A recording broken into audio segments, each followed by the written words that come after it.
Que tipo de mãe foi Dona Antônia, Antônia Salzano?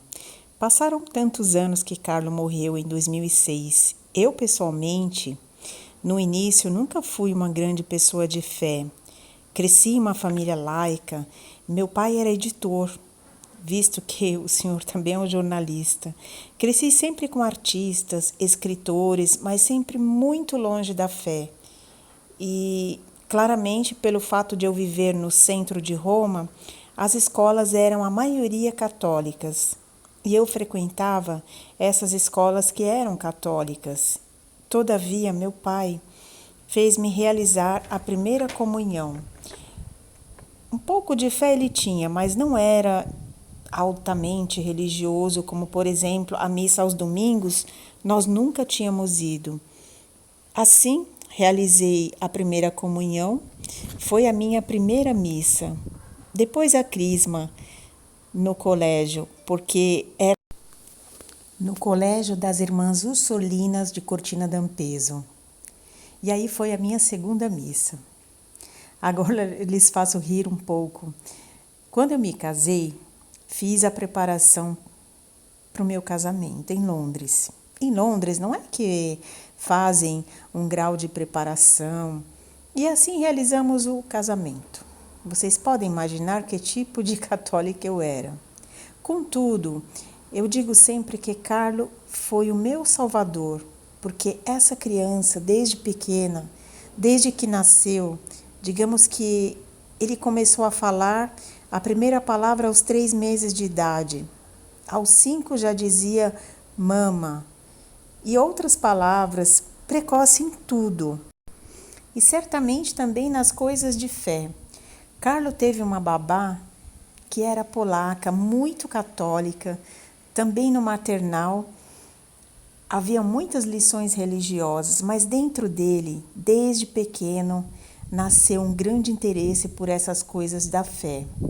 Por exemplo, passava em frente a uma igreja e ele queria saudar Jesus, dar um beijinho, ou se não fazermos caminhadas no parque e ele colhia flores para levar a Nossa Senhora. Desde criança, Carlo era assim.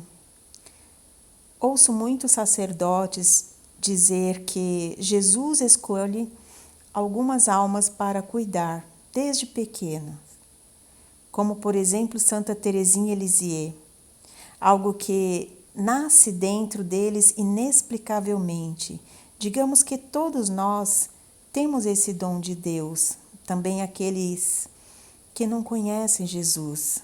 Se observarmos a história, as pessoas, existem pessoas mais que são chamadas para essa experiência, e Carlo era uma delas.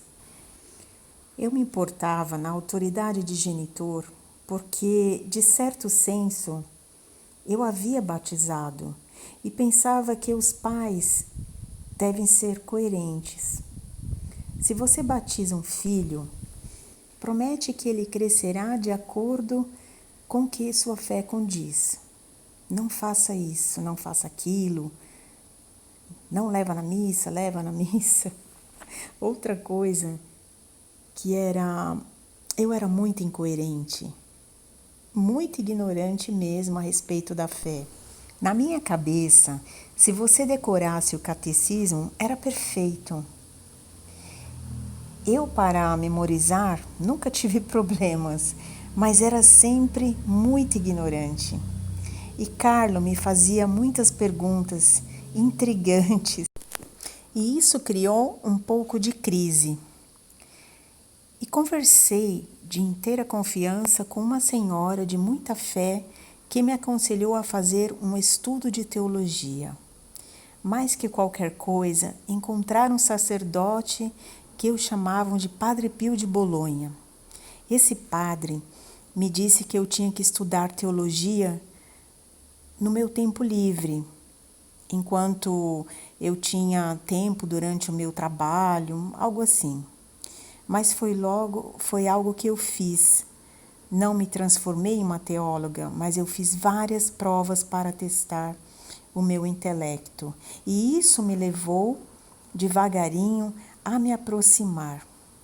Assim, o primeiro milagre de Carlo ele fez em família, com a minha conversão.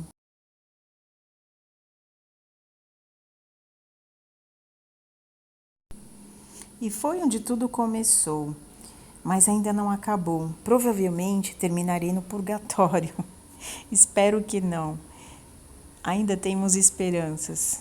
Para vocês entenderem, Carlo cresceu em um ambiente que desde criança foi ele quem foi o nosso evangelizador. Naturalmente, tudo isso continuou e ele foi evangelizando com outras pessoas em outras situações. E falando em algo que mais me marcou de Carlo, que me impressionava era a sua bondade, sua generosidade, o fato que ele não falava mal de ninguém.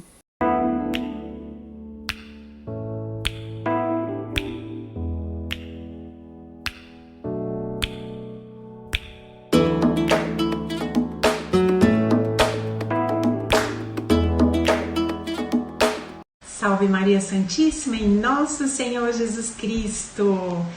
Muito bom dia, boa tarde a todos vocês, sejam bem-vindos aqui no meu canal. Eu fiquei muito atenta e prestando bem atenção nas palavras que Dona Antônia está nos passando nesta entrevista para poder traduzir e passar a vocês. Que mulher, que mãe! Não poderia nascer um filho tão santo como uma mãe desse tipo, uma mãe que foi subindo aquele potinho que eu sempre falo que nós temos um potinho e nós vamos colocando aquelas gotinhas, e ela foi de uma família laica, ela compreendeu que o filho tinha uma missão aqui na Terra, e aí ela foi pesquisar, ela foi estudar para poder chegar um pouco mais ao nível do seu filho e responder às suas perguntas. Quantas vezes nós mães, pais, nós não sabemos responder nossos filhos, mas a gente procura responder, e nós temos que procurar responder para poder dialogar melhor, para poder entrar no rapport, numa sintonia com o nosso filho. E Dona Antônia, quando ela percebeu que o filho realmente tinha uma missão, era uma criança diferente, algo muito um pouco místico, digamos, na vida na terra, vida no céu, que ele vivia um pouco em cada lugar. E essa semana eu distribuí esse vídeo, que é um vídeo de mais 1h30 mais ou menos de entrevista, e vou separando em temas para passar com todo carinho traduzido aqui para vocês. Fiquem atentos, se inscrevam no canal se vocês ainda não se inscreveu. Se você ainda não se inscreveu no meu canal, aproveite, inscreva-se ativando o sininho todos, que assim quando tiver vídeo novo, você já fica sabendo e vem aqui assistir, que tem muitas coisas especiais pela frente. Compartilhe, para que outras pessoas possam conhecer um pouco mais da vida do Beato Carlo Acutis. Até lá, Carlo Acutis, rogai por nós.